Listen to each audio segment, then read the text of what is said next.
Welcome to Keith Knight Don't Tread on Anyone and the Libertarian Institute. Today I am joined by Kerry Baldwin of MereLiberty.com. More importantly, she is the co-author of this book. Oh, heavens, it blurred out. There we go. Faith Seeking Freedom from the Libertarian Christian Institute. Miss Baldwin, thank you for taking the time today. Thanks for having me on, Keith. Miss Baldwin, why should Christians care about politics? Isn't it just a bunch of liars sort of seeking social status? Can't we just ignore this thing? Well, Christians should care about politics because Scripture talks about the proper role of civil governance. And that topic is also misused and exploited by politicians. So there's actually two reasons why Christians should pay attention to politics. Number one is there's content in Scripture that talks about what good civil governance is, what God means by civil governance. And number two, there's a lot of people who are misusing and abusing those passages, and we need to be aware of them. So those are the top two reasons I'd say why Christians need to be paying attention to politics. And what does it mean to be a libertarian? Well, to be a libertarian means that you recognize that our human rights are inherent through the ownership of ourselves, so the principle of self-ownership, and that no one has a right to initiate aggression against another person or their property. It's pretty simple. Why do you think Christianity and libertarianism are compatible?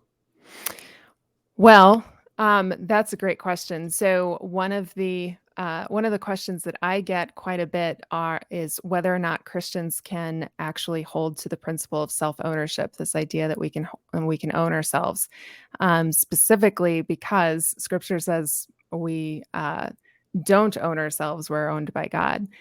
And my response to that has always been, in relation to God, we are self-stewards. God gives us a stewardship over our body and over our lives.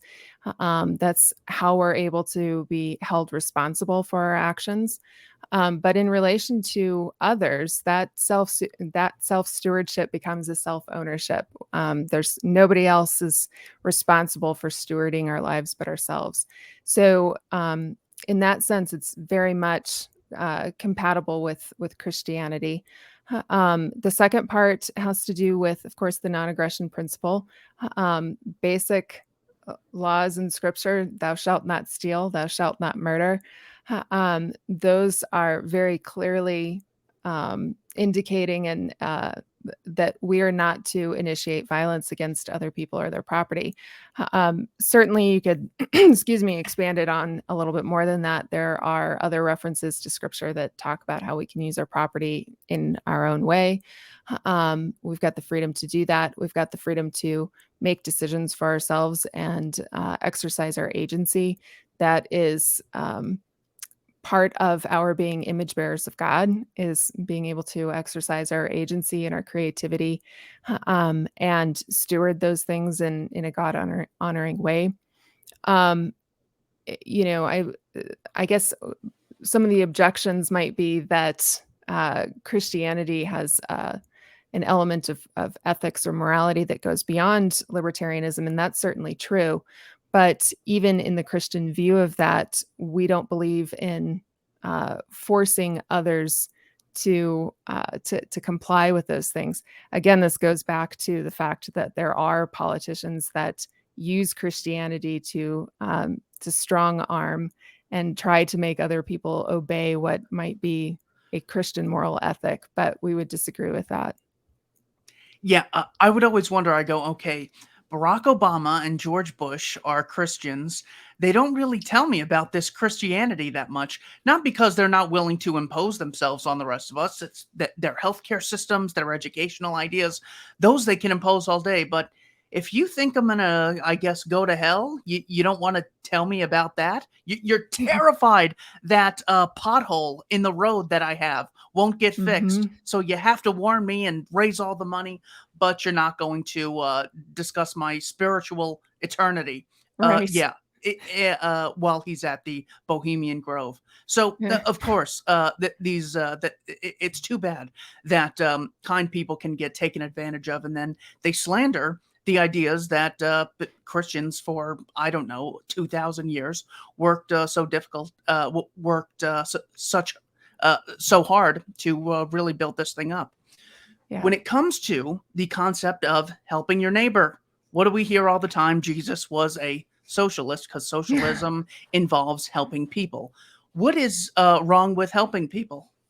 Well, there's nothing wrong with helping people, but Scripture says that we should be cheerful givers.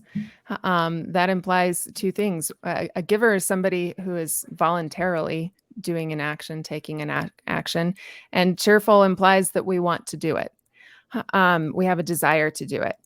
And socialism is the opposite of that. It's taking. It's not giving an opportunity to make the voluntary action to give out of the kindness of our hearts. And it also breeds resentment among those who ultimately live through socialist situations. So there's not even a cheerful aspect to it. So there's absolutely nothing wrong with giving, but Jesus wasn't a socialist because, number one, he didn't call the state to be the giver. He certainly didn't call the state to be the taker. It's individuals that he's called to serve one another. That's on both an individual and voluntary basis. So I think it's absolutely clear that one, Jesus wasn't a socialist, but two, we should be kind to one another. We should give and serve to one another, but voluntarily. And that doesn't even necessarily mean, giving away everything and not, producing profit or anything like that. There's certainly an element that business is a service to others. I've got my own business teaching online courses in critical thinking, and I cannot tell you how much time I spend trying to think about how I can serve my own students better. And that's good business practice, but it's also good Christian practice. Certainly. When it comes to something like drug use, you might think of Christianity as well, people going to church, being very family oriented, being very orderly. But when it comes to drugs, we might sort of get images of people being lazy or homeless or violent or passed out. It almost seems like these are completely contrasted views. Does a Christian society need to necessarily outlaw drugs? No, and really, I mean, the church is a place for sick people. It's not a place where people who have all of their life together go and show off. It is a place to go with your brokenness, whether it's financial brokenness or emotional brokenness or spiritual brokenness. We go to church, one, to be fed by God spiritually, but two, so that we can find fellowship with other humans, because God created us to be in fellowship with one another and have that community. And that's important. The issue of drugs has been, at least historically, something that we just don't want to have as a part of our society. And now what we're learning is that drug addiction is a symptom of something that is much deeper: emotional trauma, psychological trauma, very bad things that have happened to us in our childhood, or even in our adult life, drive us to addiction as a means of coping. And so addicts are really out there with a cry for help, and it doesn't make sense that Christians would turn those people away from the church or just throw them in prison. That doesn't strike me as the Christian thing to do. The Christian thing to do is to get to the heart of their trauma. And as far as the institutional church is concerned, they deal with matters of the heart, spiritual matters. But then we have all of these resources in the market that are available to us for dealing with other kinds of trauma. Therapists, psychologists, even I have to say the new studies with psychedelics are very impressive for dealing with and helping people overcome their trauma. So these are all things that can be provided for by the market. And if they are effective in helping people get well and not do drugs, get off drugs, and be relieved of their addictions, I think that that's something that Christians should support. When it comes to the issue of abortion, hotly debated today, Yes. or no, it's usually hot. It's been like totally escalated in the Right. past 24 hours. Yeah. So let's take the worst case scenario. So this would be a woman who has been raped, possibly even underage. Is this woman morally justified in having an abortion? So, yeah, this is interesting. You go straight for the hardest argument.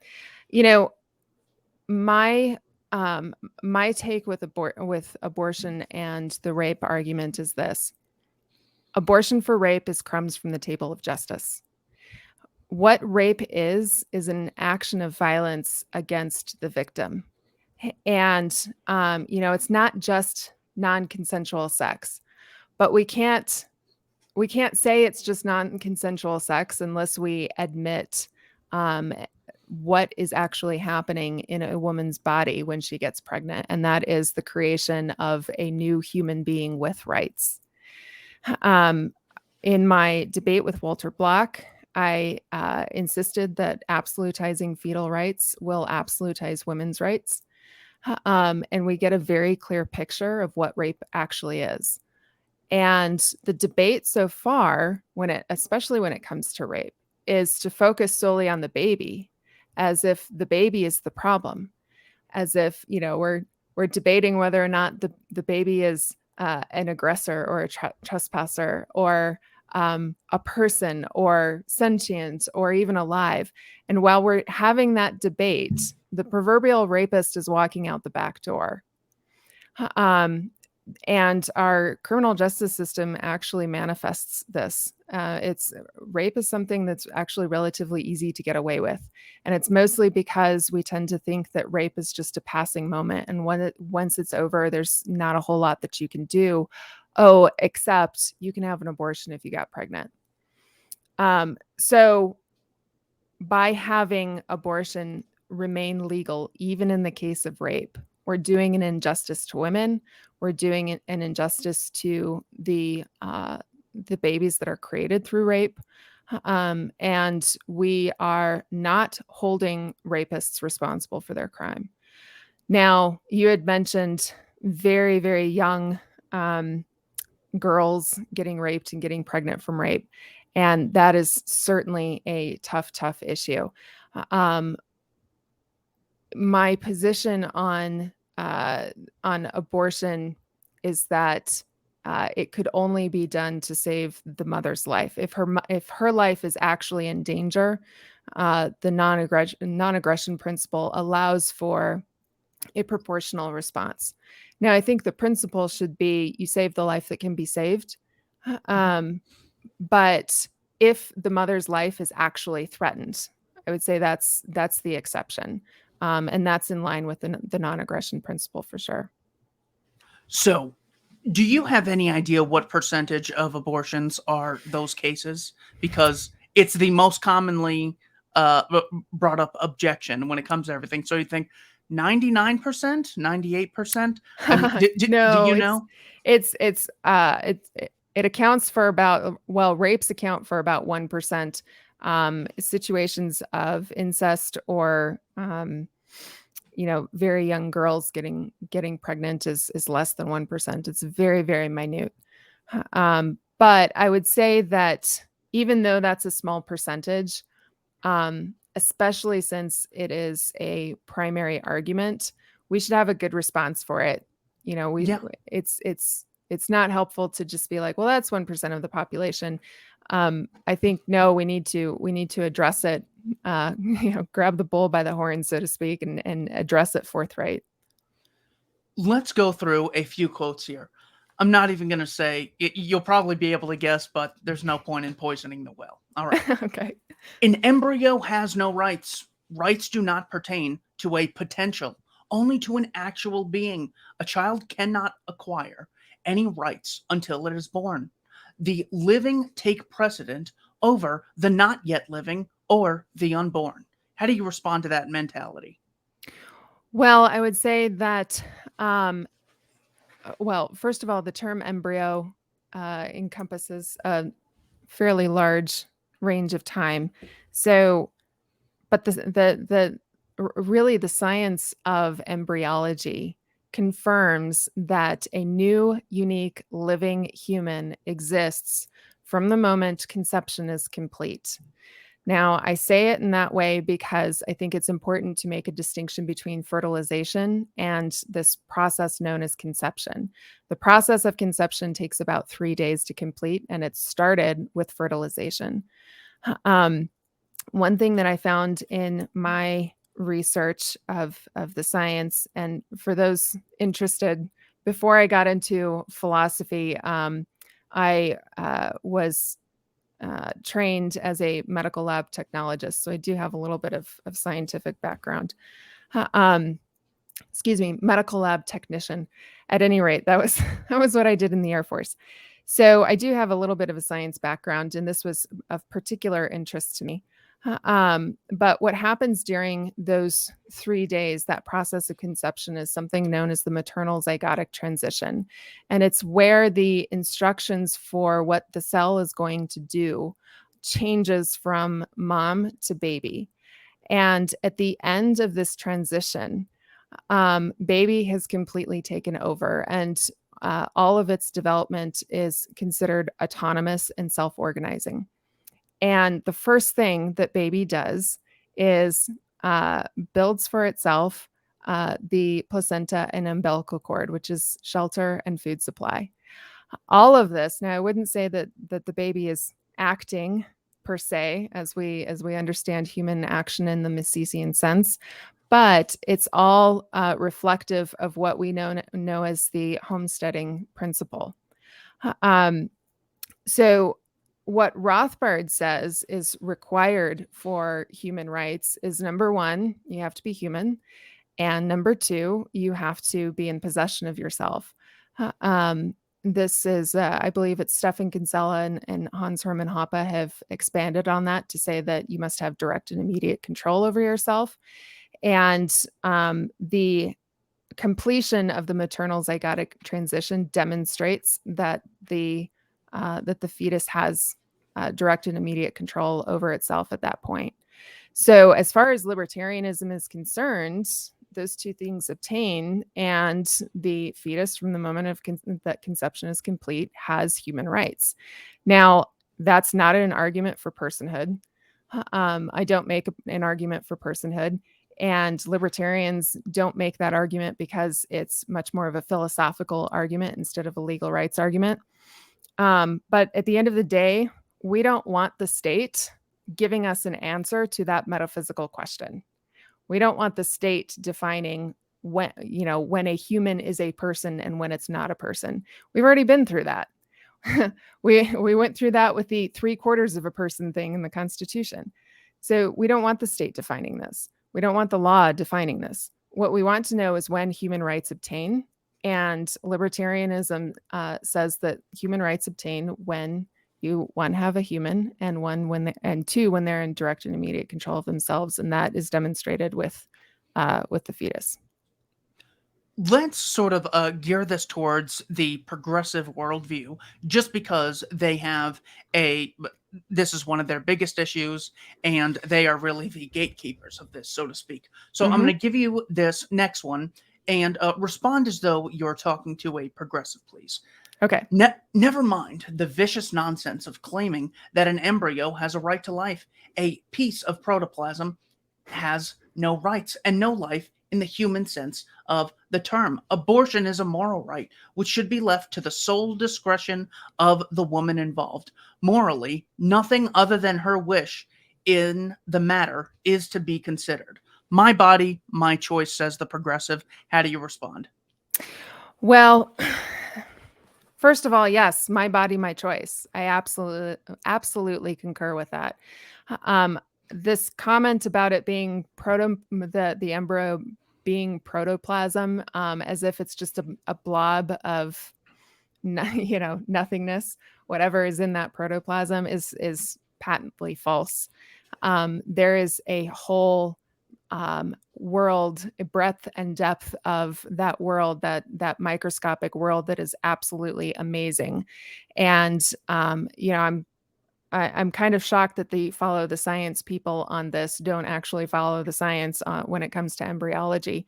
Unfortunately, the pro-life side tries to follow the science, but they misinterpret things as well.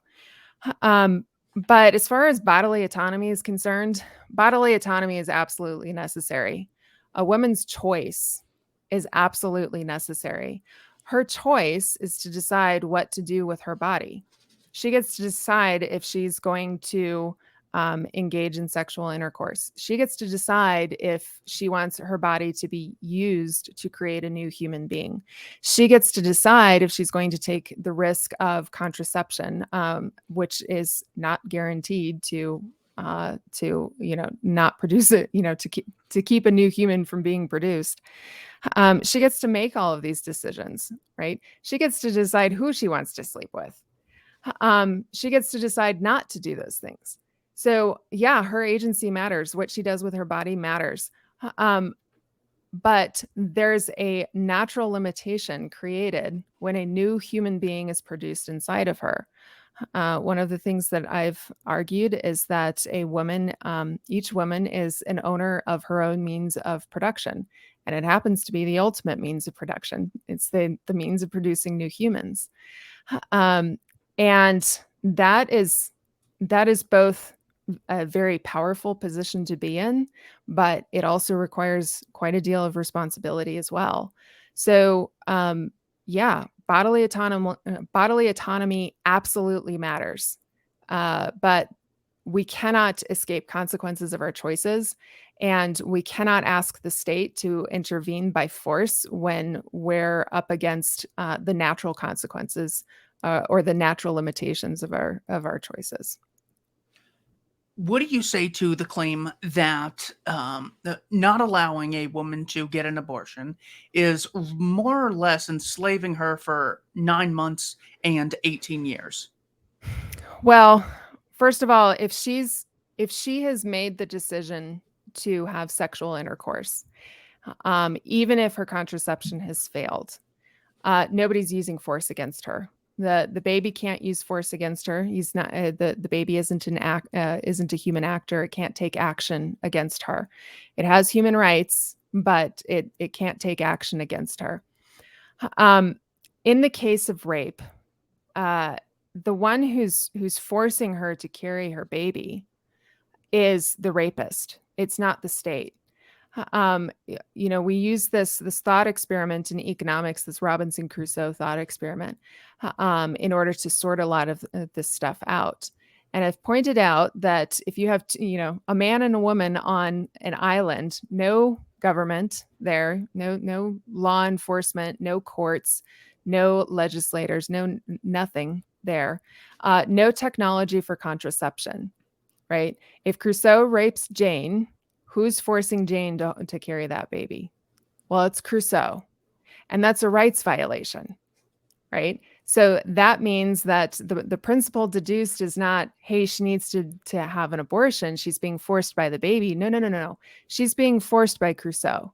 And Crusoe should be held accountable for that. And he should provide restitution, not just for the cost to her, which is huge, but the cost for the child. Rape is the first action, or is the first action of child abuse in that situation. So he also owes restitution to the child.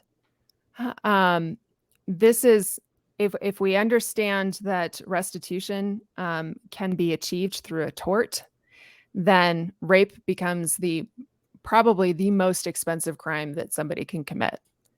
And that's only if we understand that, one, human rights begin from the moment conception is complete. And as a consequence, that women have rights not to be invaded or usurped or enslaved through rape. So nobody's, but in the case of volitional intercourse, she's not being forced. That's just a natural consequence, and we're not free from the natural consequences of our choices. When it comes to enforcement, this is where you could see it either being completely difficult or needing to require something like a complete surveillance state to make sure no woman is getting an abortion. Now, I get that this wouldn't necessarily refute the position just because enforcement would necessarily be difficult. Murder and kidnapping and assault enforcement are extremely difficult.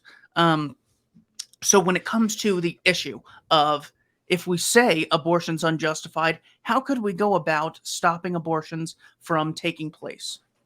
Well, so this is where I think a lot of the disagreements, particularly among libertarians, pro-choice and pro-life libertarians, land is with enforcement. Um, and I think that a lot of the concerns that pro-choice libertarians bring up about authoritarian enforcement, that is a war on abortion, war on drugs style, war on abortion situation, those are legitimate concerns. So, you know, the libertarian case for enforcement is a just enforcement. It is an enforcement that doesn't violate rights. And so just as we oppose the enforcement methods in the war on drugs, we would oppose those very same authoritarian enforcements on abortion prohibition.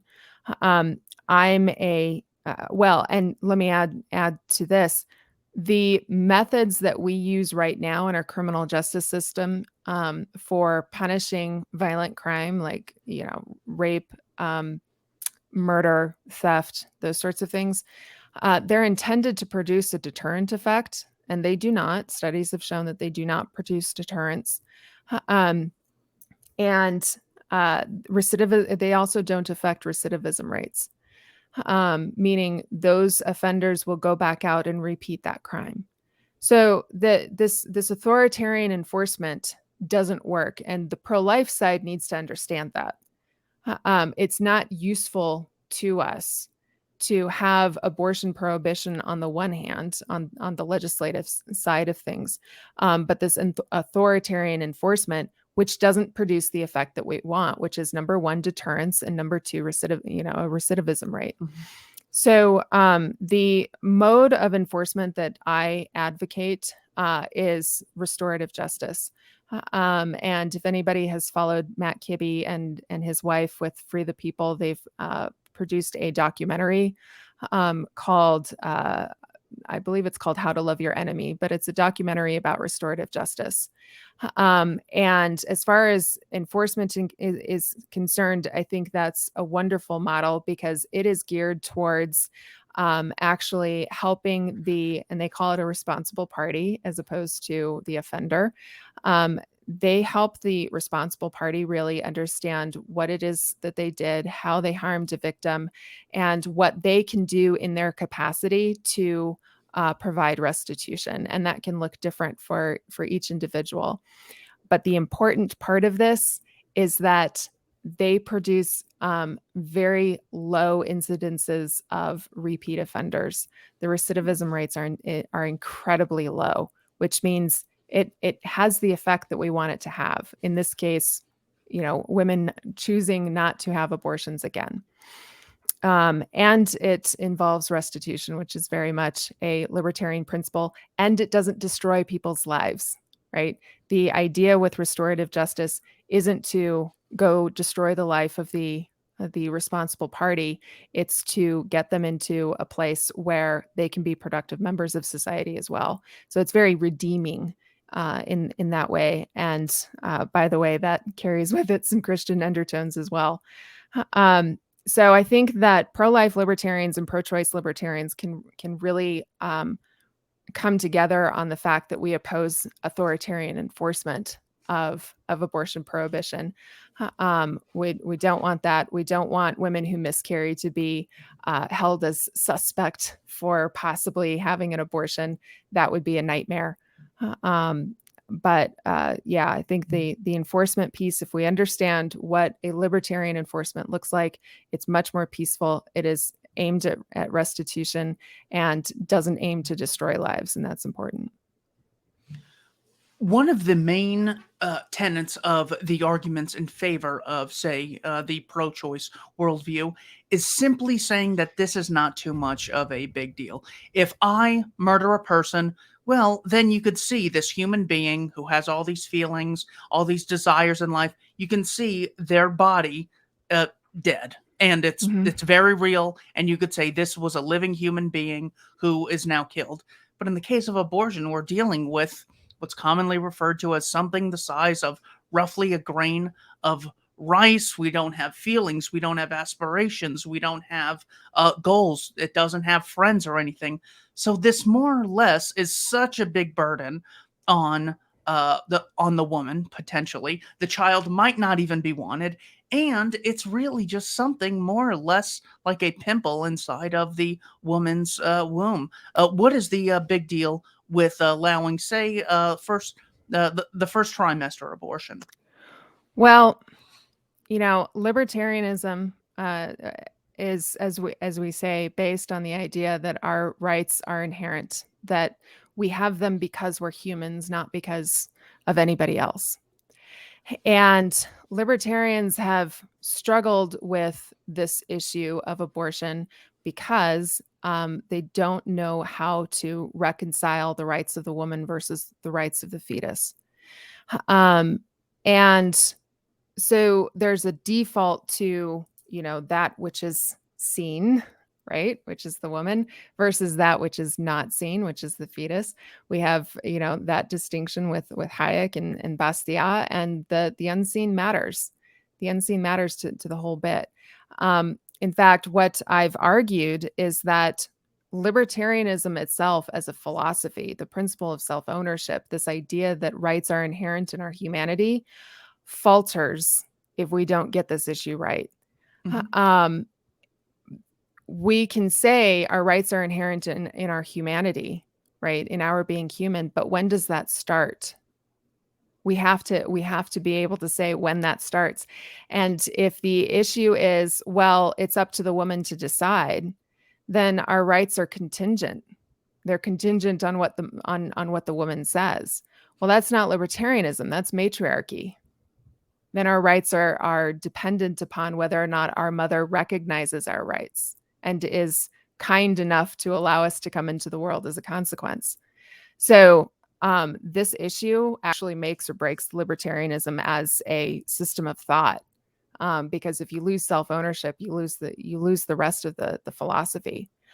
And as far as the pro-choice crowd is concerned, I will re-emphasize that there is a benefit to women by recognizing the rights of the fetus, because we are then recognizing what woman actually is. She is an owner of a means of production. She has a right not to be transgressed against either, and that includes rape. And rape is not given the salience that, even in libertarian circles, that it ought to be given. So we do a disservice to women in particular if we do not recognize that rights begin when we are when we're in our mother's womb, and that she cannot deny those rights, even if yes, it can be burdensome. I've got 3 kids. I remember what it was like to be pregnant. I even understand what it's like to have an unwanted pregnancy. Those burdens are very, very real. But we cannot deal with them in a free market situation. We cannot deal with them in a justicial situation unless we are honest about when our rights begin and what the implications are of that. So it's very important for pro-choicers, I think, to come around to this. And I think if we can understand our common ground, and pro-choice and pro-life libertarians have tons of common ground, and find where we can actually correct some of these problems, like enforcement, like I said, like free market options, then I think that we have a much better chance of obtaining the society that we're trying to obtain.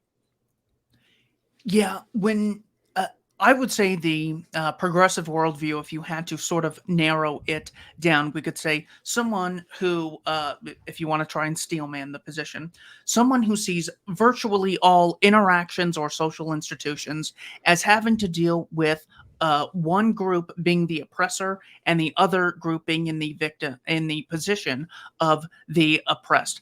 And the Mhm. goal of the progressive is to move things forward to a place where these places are a little more equal. So if I'm a progressive who wants equality, social justice, and does not want there to be an oppressor oppressed relationship, what do you say to that mindset when it comes to your ideas on abortion, assuming conservatives oppose it, and we've dealt with the libertarian side, that worldview? What do you say to them to communicate the importance of abortion being morally unjustifiable? Well, the oppressor oppressed paradigm when it comes to women and our capacity to get pregnant, that paradigm translates as women are ultimately victims of nature, which means we can't escape being oppressed. Um, that means we have no agency. That means we can't actually better our lives. That means we can't ever actually become equal. So, if they want to take that view, it's ultimately a very nihilistic view. Women are hopeless, and the only way of achieving equality in that situation is through violence.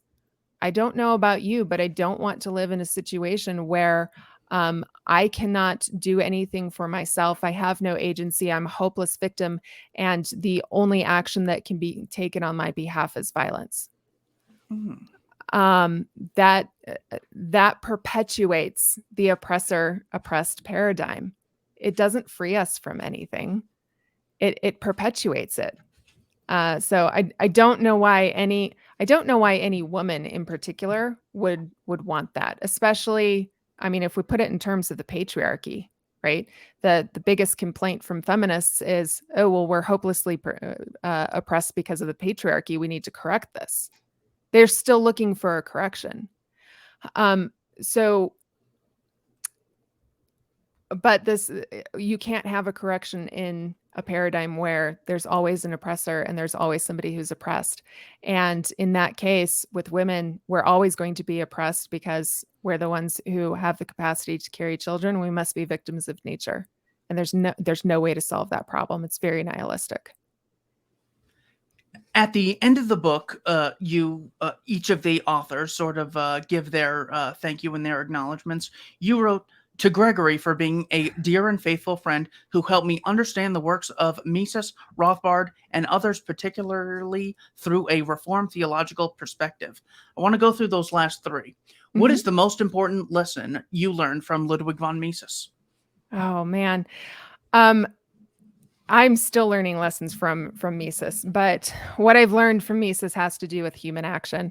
There's a quote, and I don't have it on I don't have it at hand, but I had mentioned it in my debate at the Soho Forum, and there's a quote where I inserted I inserted female pronouns in order to make this more applicable to women, but it's this idea that women women can control what happens to our bodies. There are things that we can do within natural limitations, granted, but there are things that we can do with our bodies, for our bodies, to our bodies, in order to, go about our own life, making decisions, improving our life, serving others, that sort of thing.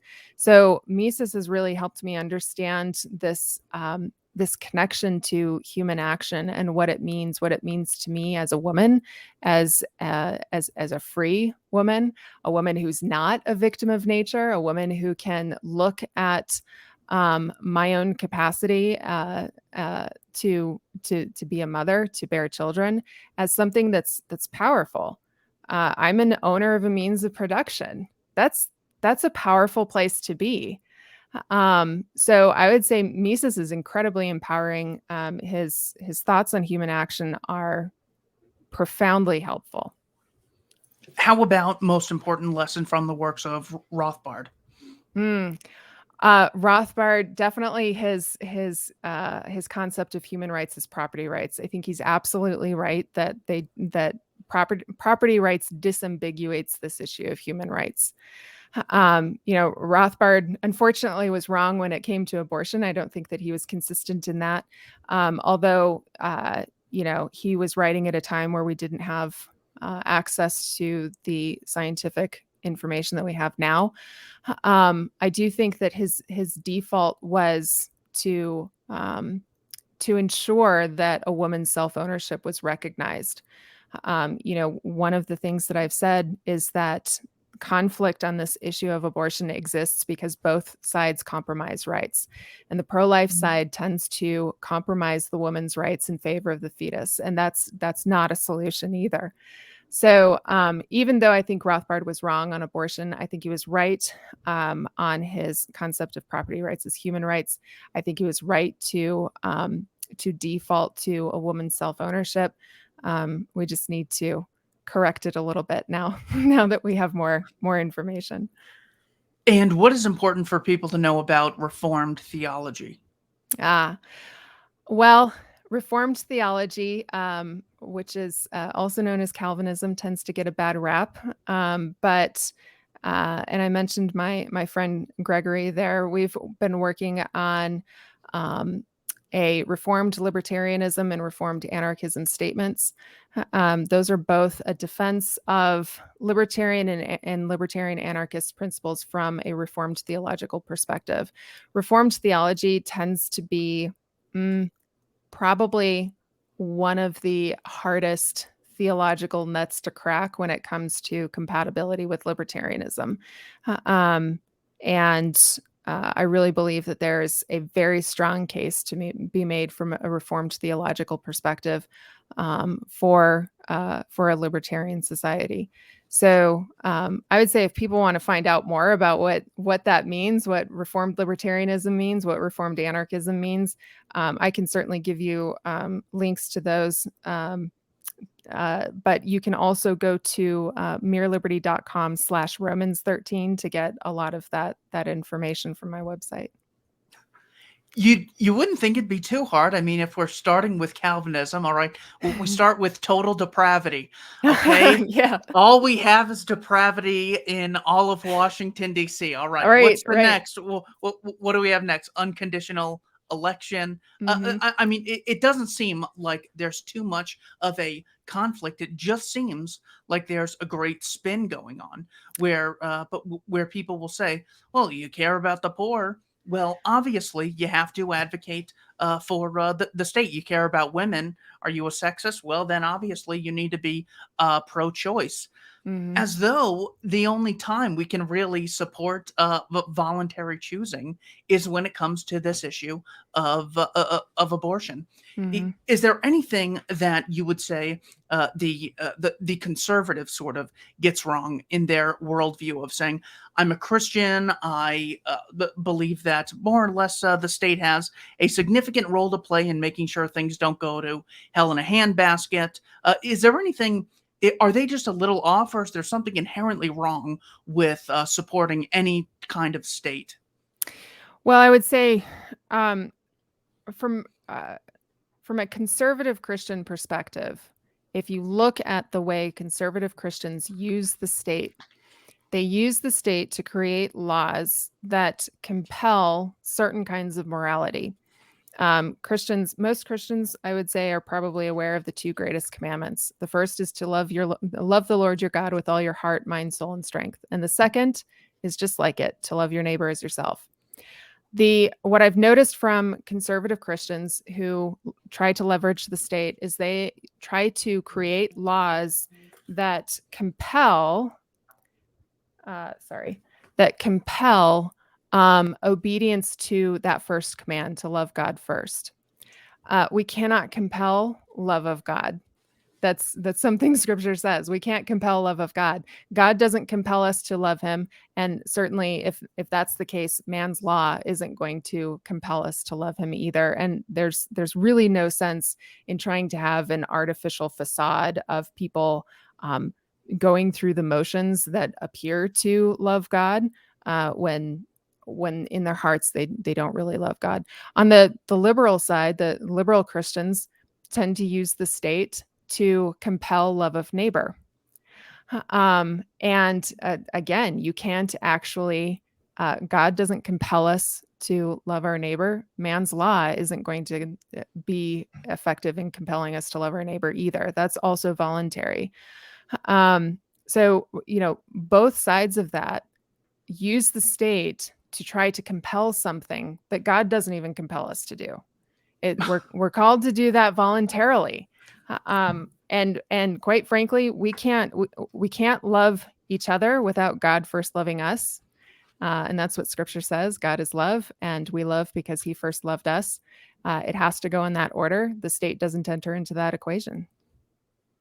Yeah, I really like the example you use in here. So this is from page 44, Faith Seeking Freedom, Libertarian Christian Answers to Tough Questions. So people might just say something like, well, all right, I don't like some people ruling over others any more than you do, but we need things like protection.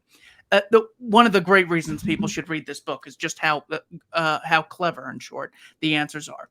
Underwriters Laboratories has been a leading product safety testing and certification firm for more than a century, and it earns billions of dollars every year doing it, largely motivated by concerns of insurance companies that would lose money if policyholders suffer a loss.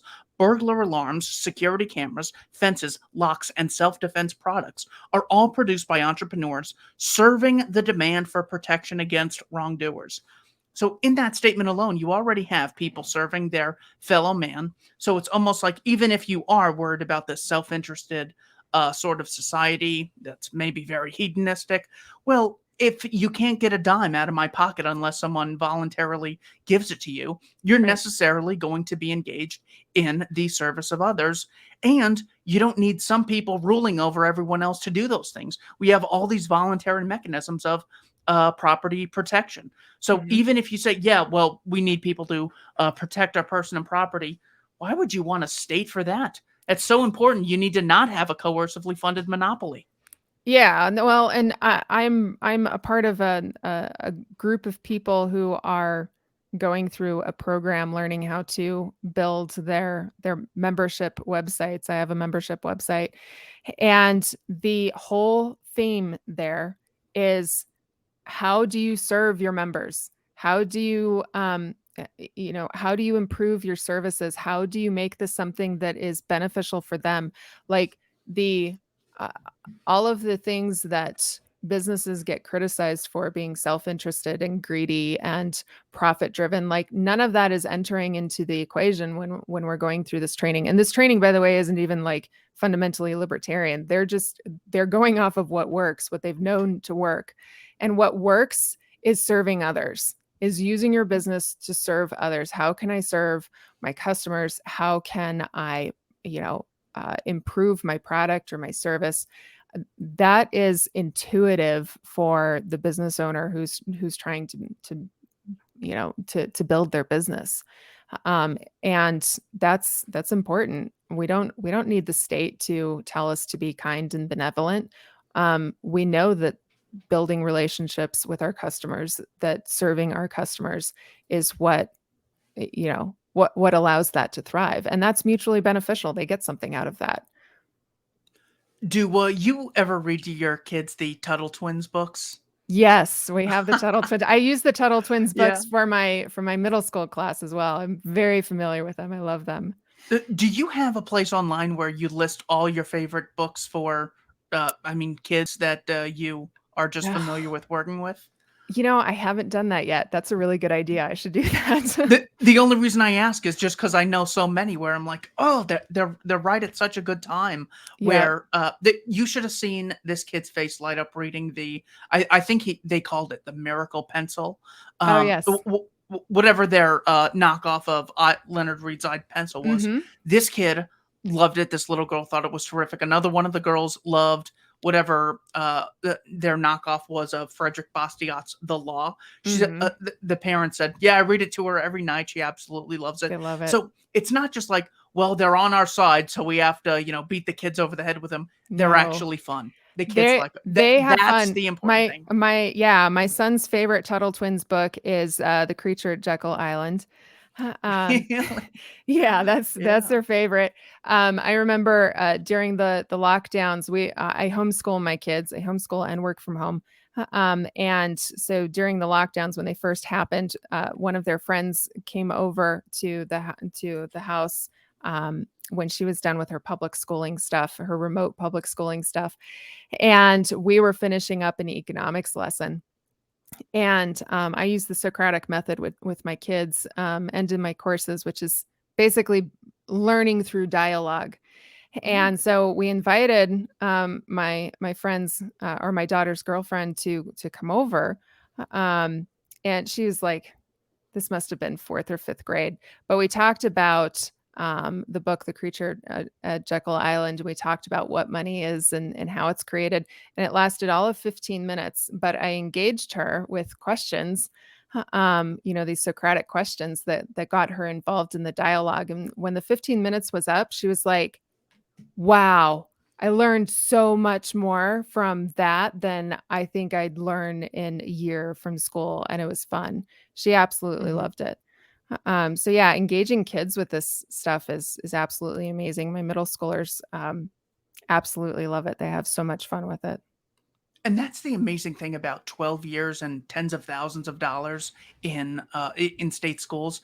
It's unbelievable how they will just crush anyone's desire to Oh, really yes. learn anything important. It's like I always thought learning was just this boring, terrible thing. And they go, now, by the way, if you got to work hard so you can graduate high school, and then you got another 4 years. I don't know anything about what you're interested in, but all I know is this is so bad, you need 4 more years of college. That's basically what they're unintentionally saying.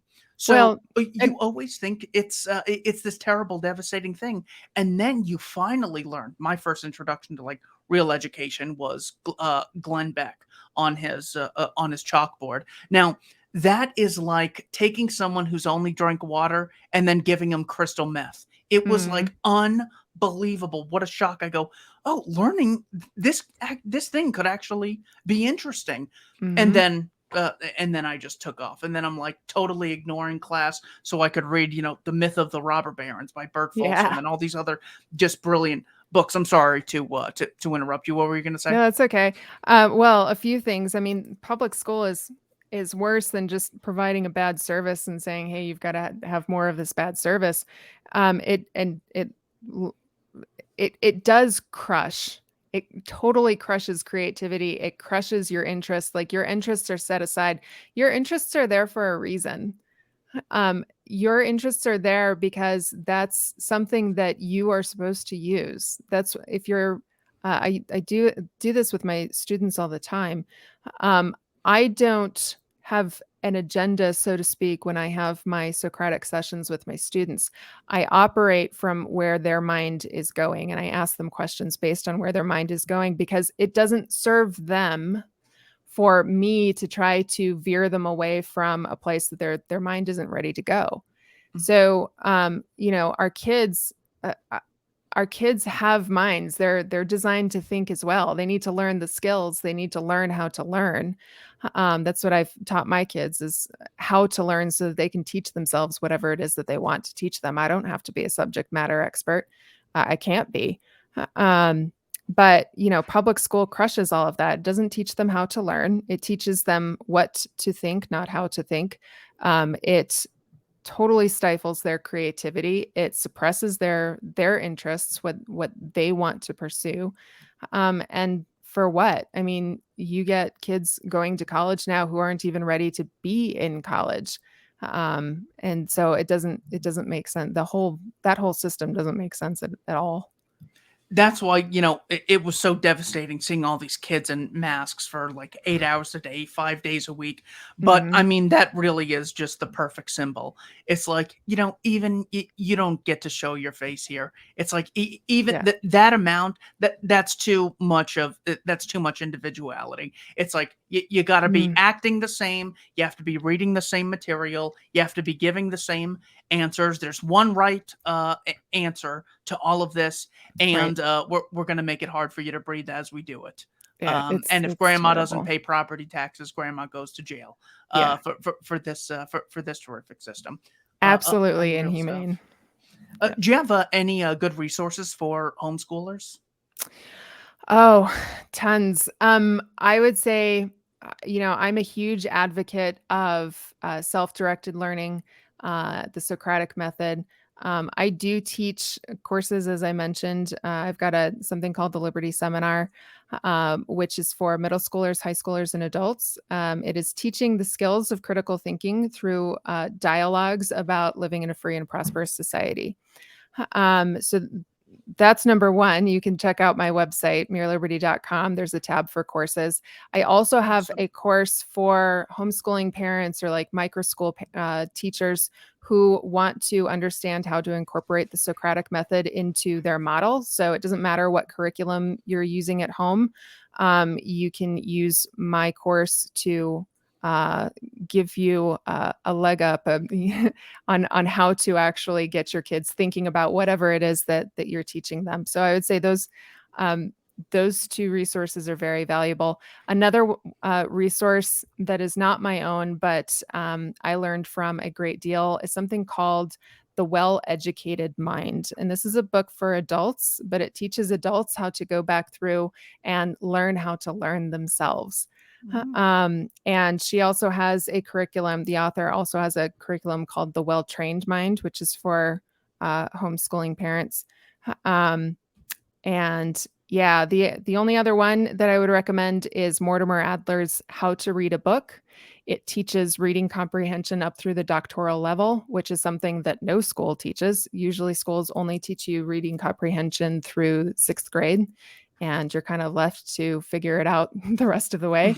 So Mortimer Adler's book really teaches you how to do it through a doctoral level. It's a full comprehensive book there.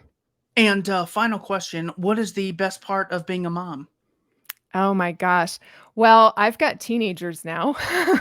I'd say the best part of being a mom is seeing the fruits of my labor. My kids, I took my kids on an entrepreneurial track instead of a college track with homeschool. And so watching them experiment with entrepreneurship and making money and serving others through their skills, that's been a delight. They both have jobs now, and they're learning all these life skills that kids their age don't get to do. But that's rewarding on a relational level as well, because now I'm at a point where I'm able to become friends with my kids and build the next part of our relationship. So The website is mereliberty.com. Thanks to everyone for watching Keith and I Don't Tread on Anyone and the Libertarian Institute. Miss Baldwin, thank you so much for your time. thanks for having me.